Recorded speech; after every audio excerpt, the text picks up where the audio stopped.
Welcome back, everyone, to another Market Close live stream. We haven't done one of these in a while. But today we have Zoom and Dell, as well as Urban Outfitters reporting after the hours. Now, Dell usually doesn't report until, a little bit later after hours. But Dell tentatively is scheduled for, what do we got here? 425. We got 405 on Urban Outfitters and Zoom.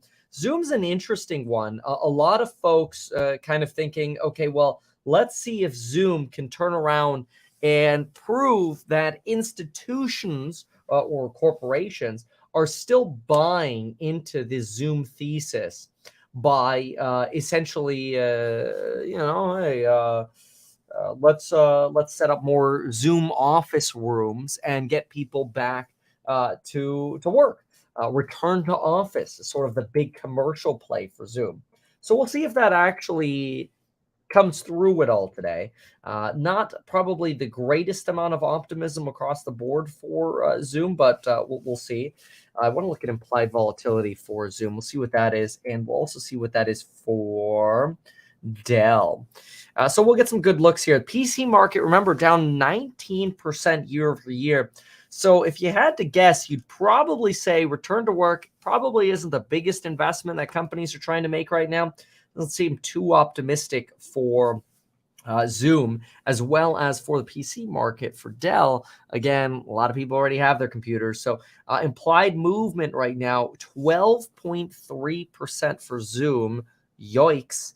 And then we have the implied movement for Dell sitting at 7.59. That's about 3x a normal implied movement. It's pretty substantial. Usually, movements at a company like Dell are closer to 2-3%. So 7.5% is quite a big deal. Urban Outfitters is expecting to see a movement as much as 9.39% in either direction. So we'll see what happens here. Again, these earnings coming out within about the next 20 minutes or so here. First, we, though, want to take a peek at looking at some of the bloodbath that we have today. A lot of the bloodbath, by the way, coming out of or as a result of China. China seeing a substantial amount of COVID lockdowns, new lockdowns in new buildings, new lockdowns in new cities. And a lot of this has to do with really a surge of COVID cases again. I've got a chart here that I'll pull up. Take a look at what we're looking at in terms of China's new daily local COVID levels. Yikes. So definitely something leading to pain. As you can see here, the highest level of cases that we had earlier were around these levels here, which are levels that we have once again achieved. Here you can see where most of them are based on the city by looking at which color we have, adding to most of the cases here. But let's just put it this way. Cases are skyrocketing. And the easiest way to see that is by just observing the black line. Cases had been pretty flat since about May. And unfortunately, now going into essentially a winter surge here. So not great. Not great at all. Elon Musk, of course, firing more people today. This was also rumored yesterday. So anybody following the Twitter Tesla drama, the easiest trade in the world right now is anytime there's bad news about Twitter, sell Tesla or short Tesla. Anytime there's good news about Twitter, you would buy Tesla and then cover your shorts. And in inspiration of all of this madness going on with Twitter, something that I'm going to start on Monday, that's a week from today, is a $5 million trading challenge where I take $5 million and every single move I post to everyone in the Stocks and Psych group. So if you're not part of that yet, use the Black Friday coupon code because we're starting it as soon as Black Friday is over. Next Monday it starts. And we're going to be doing probably a lot of wheeling options, selling options. There'll be some shorting. There'll be some call options when the times are appropriate. So it's going to be a really fun challenge. This is a time of probably the next few months, I think, are going to be a period of relatively heightened uncertainty and volatility. And I think there'll be some beautiful opportunities for some short-term swing trading or day trading. So anyway, that challenge will begin on Monday. But China's case is pretty wild. Musk pretty much headlines across the board for him laying off folks. And now Bloomberg is now reporting that Elon Musk and Twitter have lost about 5,000 employees since Musk took over. Keep in mind, they started with like 7,500. So that's a lot. That's like 2/3 of the employees are gone. And a lot of them exiting very publicly, which is leading to a lot more fear that at some point we are going to see Twitter glitch out or fail. And in the event that happens, folks are going to believe that Tesla is going to be the bailout for Elon Musk. So he'll sell more Tesla stock and buy Twitter, right? Or use it to support Twitter, not buy Twitter. He's already bought Twitter. And then, of course, you also at the same time have the risk that, what if China goes and shuts down Shanghai? That would be a little bit of a poop show. Now, if there's any good news, knock on wood for the time being, it does at least temporarily seem like Shanghai's cases are relatively low. So you could see on the chart here, they are the lowest number. However, we expect that to unfortunately grow. So not so good. Not so good. Whew, lots of pain in the markets. We do have, the Fed talking about this idea of, hey, we still have to raise rates. We're still aiming for increasing rates, but yes, we're going to slow down rates, probably down from 75 to 50. I mean, the Fed talk at this point is just so redundant and nonsensical. I think there are going to be some really great trading opportunities leading up to the next Fed meeting. So I'm looking forward to those, and that's why I'm timing this new trading announcement with that. So we'll see how that goes. It'll be fun. So Coinbase also hitting a record low. Now, I'm going to release a video about Coinbase because Cathie Wood keeps buying it. And I just don't see what she sees. So I'll have a full video breakdown on that, probably about, I might post that about 20, 30 minutes after this live stream concludes. So stay tuned, but that'll be really fun. So then what we have is, let's see here. We do have, some hopium, right? And the hopium is just based on longer term averages, right? The longer term averages tell us that, hey, well, after an election, we should see a positive year next year, right? Yeah, but we should also see a positive year if we could finally get inflation to pop up. This is not my inflation chart. Let me find my inflation chart. There's the election chart and then the inflation chart. It's basically once inflation finally hits its peak, we generally see stocks return pretty positively the next year. But and a lot of folks wonder, hey, maybe September was the peak. But again, remember, at one point we thought March was the peak, and we thought the summer was the peak, and now we're thinking September's the peak. We'll see. It's going to be quite interesting. So let's take a look at how ugly and painful markets are trading at the moment, because they like to trade down. So you've got the leveraged ETF for Tesla trading down about 10%. That's the 1.5x, which, as you would expect, means Tesla is down almost 7%, down 6.7%. GameStop down 8.8%. Coinbase down about 9%, was down about 10% just a few minutes ago. Redfin down another 9%. Outlet down 15%. It really feels as though we're almost trending towards a capitulation era here, right? You've got SoFi down 6%, AMC down 6%. Pretty ugly day across the board. Unconfirmed reports about oil in either direction. Are we going to produce more? Oh no, that's fake news, or it's real news, whatever. Walt Disney was up as high as 9% this morning on talk about Bob taking over from Bob. The stock, of course, has been bobbing around since then, up now 6.6%, with Unify and Etsy sitting around 1 to 2% up, along with Polestar.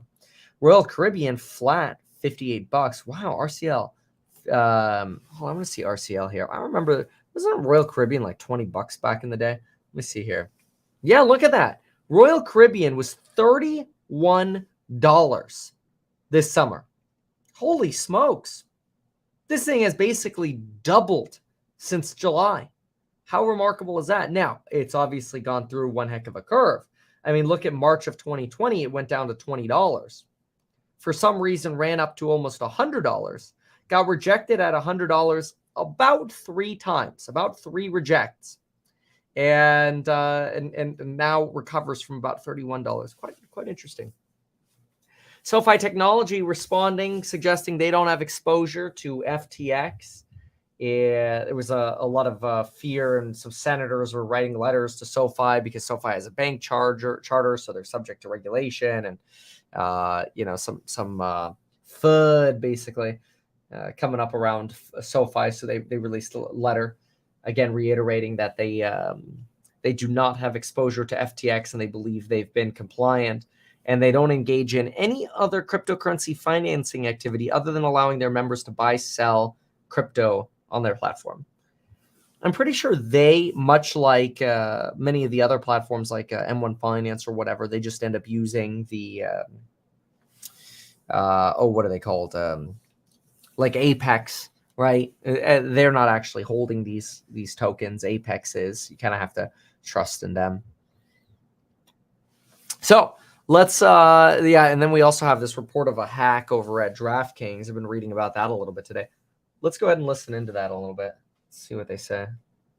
Even as some of their competitors, Caesars and Penn, had said, hey, we might be profitable in our digital business in the fourth quarter of 22, depending on what happens with Mattress Mac. If you're that close that a bet from a guy in Houston could make or break profitability, you've set the bar rather higher. And DraftKings has just steady Eddie said, no, it's going to be fourth quarter.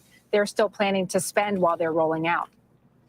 Contessa Brewer. Contessa, thank you. DraftKings down another 5% on top of an already tough year it's having. Mike, if you look at the 52-week lows, Tesla's on the list now, low since June 2021.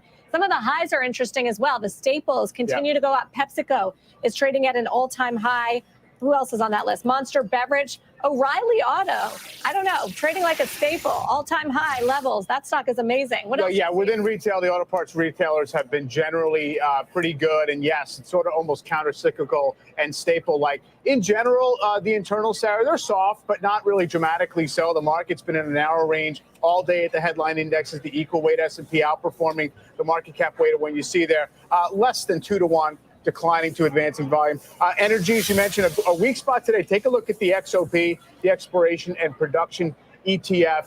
It's kind of rolled a little bit here. Never got up to the June highs, and it's sort of hovering right above the August highs now. So threatening a little bit of a breakdown, but not quite there. Obviously been an outperforming group all year. Volatility index is kind of asleep here. It's backing off about 0.7. Again, narrow range-bound trading, as well as we're going to get a holiday-interrupted week. So that might have been a little bit low there. Sorry about that regarding the volume. But anyway, one of the things to know is these consumer, O'Reilly Auto Parts. That's an interesting one that they're referring to as having performed quite well. But you are seeing staples do decently this year. I mean, that's the only other sector other than energy that's actually positive. Now, a lot of folks think that those are going to be sold off once we get more of a U-turn, right? Once we go back into the cyclicals and the growth. The cyclicals, whether that's the chips or the Teslas of the world or whatever, we'll see. All right, let's listen to the closing bell, and then let's get our earnings. Materials, financials, and healthcare also going to close out in positive territory. Small caps underperform. They're down 0.6%. That's going to do it for me here on Closing Bell. I'm going to go get some hot water with lemon and send it into overtime with Scott Wapner.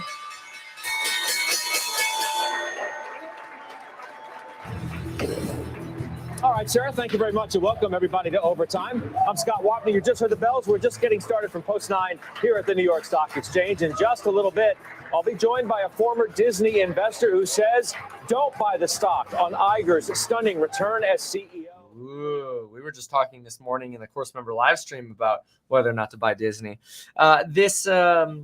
In my opinion, here's O'Reilly Automotive. Look at that year-to-date performance, folks. It is up 21% year-to-date when you've got the S&P 500 down, 20-something percent, NASDAQ down a little bit more than that.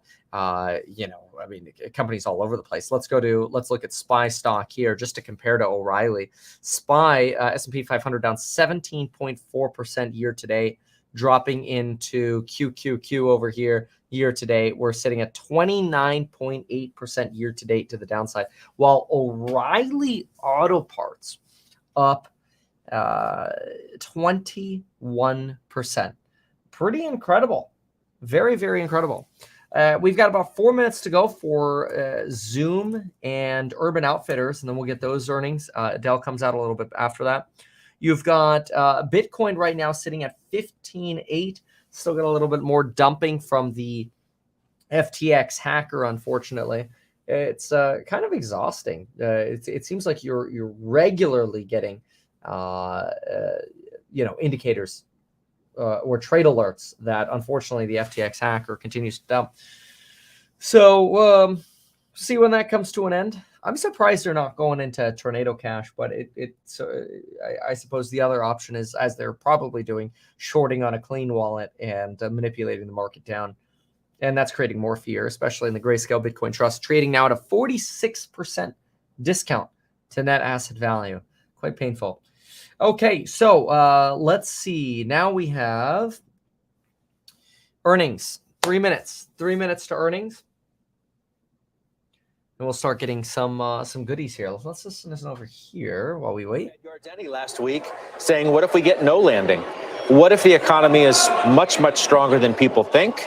The Fed's not going to go through with all that they suggest they might, and then you don't get any landing. Forget soft landing. You just get a nice moving economy. You don't get a boom, but you also don't get a complete blow up. Well, if you don't get any landing, you do not get any cut.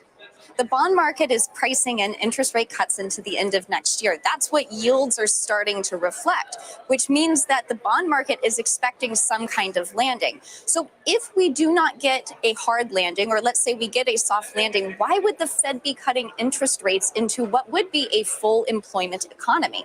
Because then they really would risk stoking inflation to come back. Oh my gosh, we're so far away from thinking about cutting. I mean, Mester last hour with Sarah, quote, I don't know that we're anywhere near stopping. Forget about cutting. I don't know that we're anywhere near stopping. We're just basically entering restrictive territory. She said we do need to bring rates up somewhat.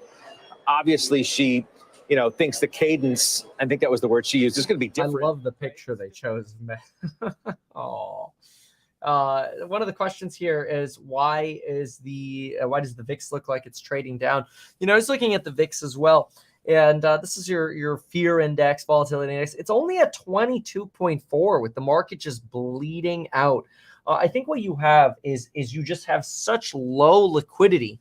You don't actually have that rapid of movement in the stock market. So even though things are bleeding down and out, it's just not rapid enough to where we're not getting the standard deviation stretch that would be moving volatility. Instead, you're just bleeding down and you're kind of staying in your standard deviations. And we've been range bound on the VIX now. I mean, I feel like for all year, it's been so remarkable. And a lot of folks are waiting to buy in this market for when we actually get a real VIX spike. A VIX spike is like what we had over here. And this is when you have a lot of fear all of a sudden. And it leads to capitulation. It leads to sudden selling in the market. Stephen, welcome. Thanks so much for joining. And often marks a bottom. Okay, let's get those earnings. So earnings should be out. Okay, Zoom comes out. Okay, this is a lot. Okay. Wow. Adjusted EPS beats. Revenue comes in at expectations. EPS comes in adjusted 1.07 versus 83 cents. That's good. You've got, let's see here. Fiscal year adjusted EPS guide. Oh, the guide was raised. This is very good. Fiscal year guide 391 to 394. They had previously seen 366 to 369. Fiscal year revenue 4.37 billion to 4.38. That's a little less than their guide. So their revenue guide is coming down a little bit for the fiscal year and for next quarter, but their EPS guide is up, and their EPS for this quarter came in up. Okay, it's impressive. I wonder how the stock's performing on that. I mean, that's certainly not bad news. All right, what we got here? 4% to the upside on Zoom in after hours here on these earnings. Zoom down from 406. Look at some of these trends that we had drawn on Zoom. Yeah, that's not good. But boy, oh boy, what a bleed. I mean, look how high Zoom had gone at one point. It's so remarkable to look at. $588 a share, down to now $70 per share. Wow. Let's see what they say here. And that's why it's performed so poorly. It's now trading at just 5 times sales. Now, is 5 times the right number for a company that's growing sales just about mid-single digits, is facing huge revenue headwinds potentially from higher competition, and is guiding to lower margins? Yeah. We'll see. The bar was certainly low going into this earnings season, which has allowed it to have some relief. Yeah, market's going to go through. Yeah, well, now it's down about 1%. It's vacillating though. As tended to be, so we'll have to get to the bottom of that. You do have an opinion too on Disney, on obviously in light of this stunner of an announcement today that Iger's coming back. You like the stock here or no? Well, we certainly have made a lot of progress on valuations, and I think this is another. Oh, Dell just came out a little earlier than expected. That's phenomenal. Dell comes out with Dell Technologies third quarter adjusted net revenue 24.72. The estimate was 24.42. That's a beat. Beats the estimate for revenue. EPS adjusted $2.30. Net Q3 $245 million. What is this though? That's Q3. Oh, that's not the adjusted net. Okay, got it. Revenue. I wonder if that's a typo. I'll have to figure that out. But anyway, so they got a beat on their sales. Third quarter adjusted EPS $2.30. The consensus was $1.60. That's a beat on the bottom line too. That's a beat on the top line and the bottom line. That's really good. Let's see how that one's moving. Zoom now up 2% in afters. Dell up 3% in afters. And the next one is the Urban Outfitters stock. Let's see what we have here. Urban Outfitter comp retail sales coming in at 4% gain versus 2% expected. That's a beat. You've got 40-cent Q3 EPS, sales of $1.18 billion. Comp sales again up 4%, net of $37.2 million. It had EPS of 40 cents, misses the estimate of 42 cents. So slight miss on the bottom line, but good on the comp sales. Let's see what they're saying about Zoom here. $1.1 billion versus $1.099 billion Street was looking for. And look, it's the guidance that's a miss here, especially on the EPS front, up to 78 cents a share expected for the current quarter versus the 81 cents the Street was looking for, and a tad light on revenue guidance, 1.105 billion versus 1.12 Street was looking for. So shares were about up. What is it now? 1.5%. It was up as much as like 6 or 7% earlier, Scott, but it's that guidance sending it a little bit on the lower side. Yeah, volatile as usual. Steve, thank you. That's Steve Kovac with the latest. You pop back on. If you have anything we need to know about, don't miss Zoom CFO, by the way, on Squawk Box tomorrow morning. So you get the story directly from the executive there, and you don't want to miss that. Let's expand our conversation here. Let's bring in Marcy McGregor. Yeah, okay. So Urban, now I want to kind of see how they're moving. None of these are moving as Dell's finally ticking up. Okay, here we go. I was gonna say none of them are moving as high as the implied volatilities were indicating. Dell Tech now sitting at about 5.5%. Implied volatility was somewhere around 7.5%. Zoom was supposed to move about 12%, sitting at about 1.5%. A little directionless at the moment. O'Reilly up about 0.5% after hours here after a little CNBC pump there. And Urban Outfitters, how are they doing? Up about 3.72. So that's actually 3 decent reports going into or just after the closing bell here. That could have been a lot worse. Could have had some nasty reports. Didn't get anything super nasty here, other than the pain of the day that's already been had. Want to take a look at financial conditions, 5-year break evens. Let's pull those up. And what was the last thing out of Dell? Dell ends Q3 with performance of it. That's fine. No. Adjusted EPS was just such a nice beat. Okay. No, nothing particularly new there. Looking at the 5-year break even. See, this is what I was hoping wouldn't happen, is you have a red day in the stock market, and then you get the Fed coming out talking about how a pause would be appropriate. And so what ends up happening? Well, break evens go up. What happens when break evens go up? The stock market starts getting fearful that the Fed has to do more. So what'd you get? You look at 5-year break evens. Look at that. They were flat this morning, folks. Flat this morning. Tick up here recently. Dang. Yikes. Yikes, yikes, yikes. All right, well, all right. So we'll see where that moves over the next few days. Otherwise, how do we do on treasury yields today? We got earnings out of the way. Treasury yields and the stock trading day here. Treasury yield sitting at 3.833 for the 10-year, slightly up, but really little change here. Oil, Brent was under 85 for a hot moment there. But so, had a negative day, didn't end up as negative as it could have been.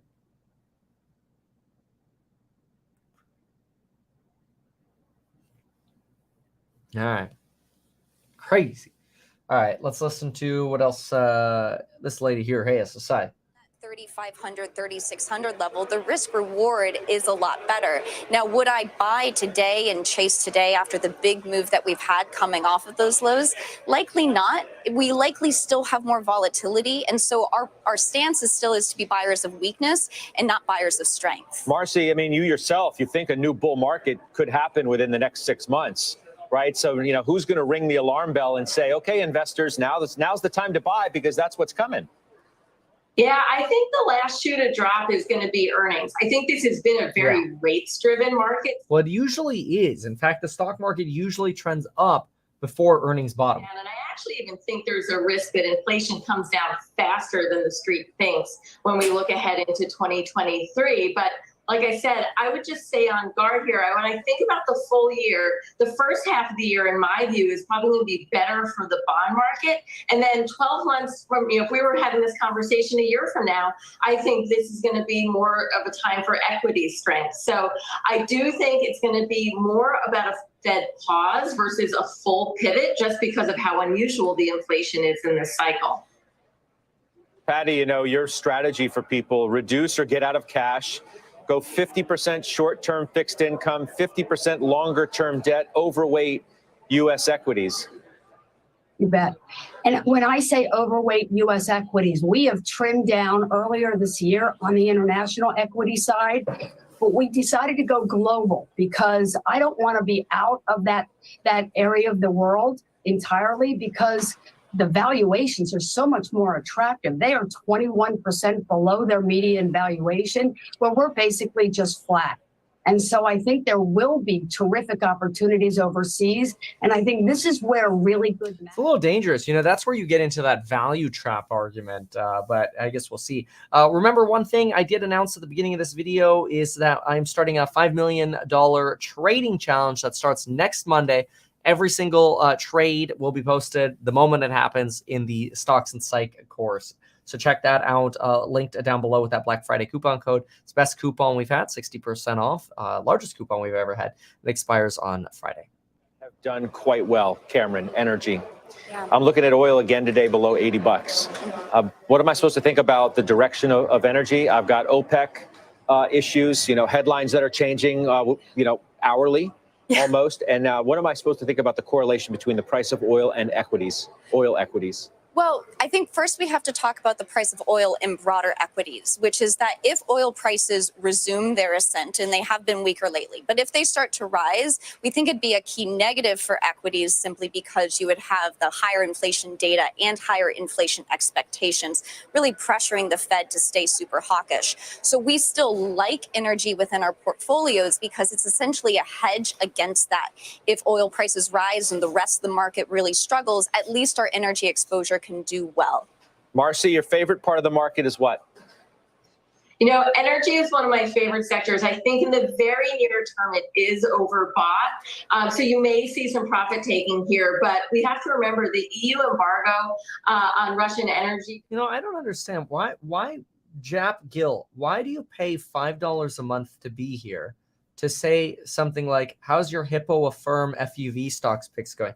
You realize I haven't owned those stocks in like a year to a year and a half. Like, I guess I don't understand why if you touch a stock like FUV, gosh, I haven't owned FUV in like 2 years. I've even made videos about how I think they're going in the wrong direction of management. I don't know what it is with people's problem. Like, oh, you're a gifted membership? Oh, here, let me solve that then. I'm just kidding. I'll let you stay. You could be a hater, but it's just stupid. I don't know. It's just stupid. It's like ignorant.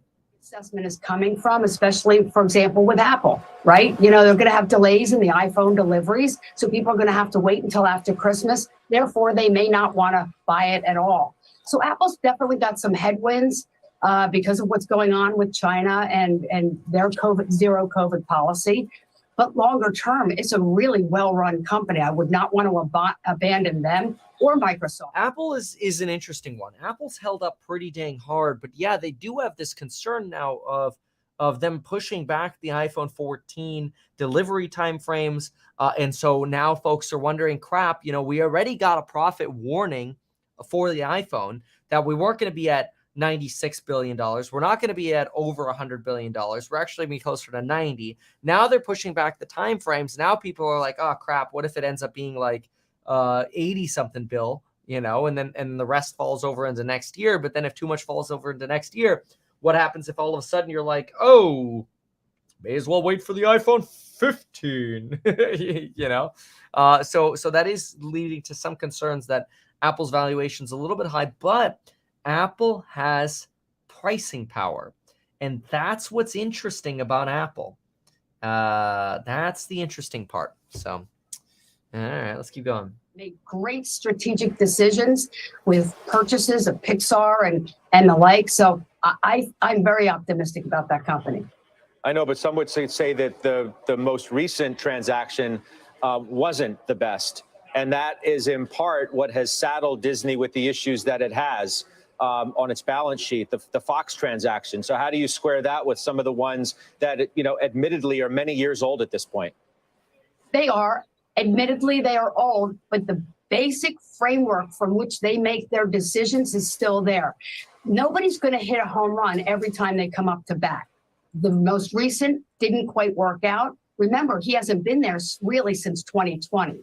So time will tell whether or not he's going to be able to lead this company out of where they are currently. Again, I'm really optimistic. Yeah, obviously the market is too. Yeah, I mentioned earlier, I had a bunch of comments for course members this morning about Disney. The big question you have to ask yourself is, do you think Disney right now, with their money-losing streaming service, has pricing power, and can Bob One change that? And how quickly can he change that? So we'll see what happens there. So keep listening in for a moment. Are you more bullish on Disney now that Mr. Iger is back? All right, well, they're still talking about Disney. Okay, that's boring.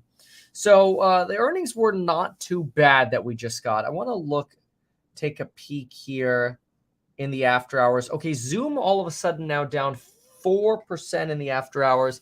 You get a lot of fluctuation coming here with Zoom. There must, though, have been some kind of update that came out on Zoom. I'm going to pull that quickly just to see.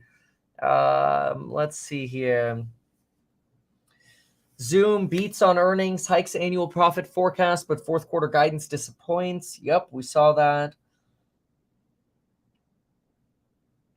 I don't know if it's just like short-term trading or something like that. I'm not sure.